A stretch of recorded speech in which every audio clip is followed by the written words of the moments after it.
வணக்கம் சர்மிளா. ராமநாதபுரம் மாவட்டத்தின் பல்வேறு பகுதிகளில் இரவு முதல் மழையானது விட்டு விட்டு பெய்து வருகின்றது. குறிப்பாக ராமநாதபுரம் நகரான கேணிக்கரை, அரண்மனை, வண்டிக்கார் தெரு, புதிய மற்றும் பழைய பேருந்து நிலையம், அரசு மருத்துவக் கல்லூரி மருத்துவமனை பகுதிகளிலும், அதேபோல் புறநகர் பகுதிகளான ஆற்காவனூர், பாப்பாவடி, பேராவூர், பட்டணங்காத்தான் உள்ளிட்ட பல்வேறு பகுதிகளிலும் இரவு முதல மழையானது விட்டு விட்டு பெய்து வருகின்றது.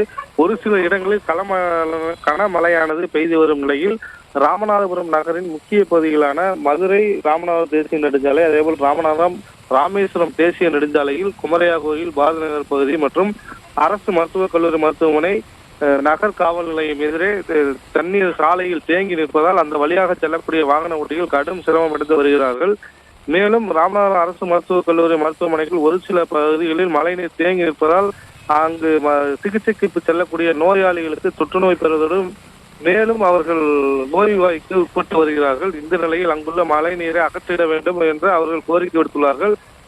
ஒவ்வொரு முறையும் மழைகள் பெய்யும் போது இதேபோல் மழைநீர் தேங்குவதால் தற்காலிக நடவடிக்கைகளை மட்டும் நகராட்சி நிர்வாகம் மற்றும் மருத்துவக் கல்லூரி மருத்துவமனை மேற்கொண்டு வருகின்றது. எனவே நிரந்தர தீர்வை ஏற்படுத்திட வேண்டும் என்று அவர்கள் கோரிக்கை விடுத்துள்ளார்கள். அதேபோல் சாலையில் தேங்கியுள்ள நீர்களை அப்புறப்படுத்தும் பணியில் நெடுஞ்சாலைத்துறை ஊழியர்கள் ஈடுபட்டு வருகிறார்கள். சரிங்களா?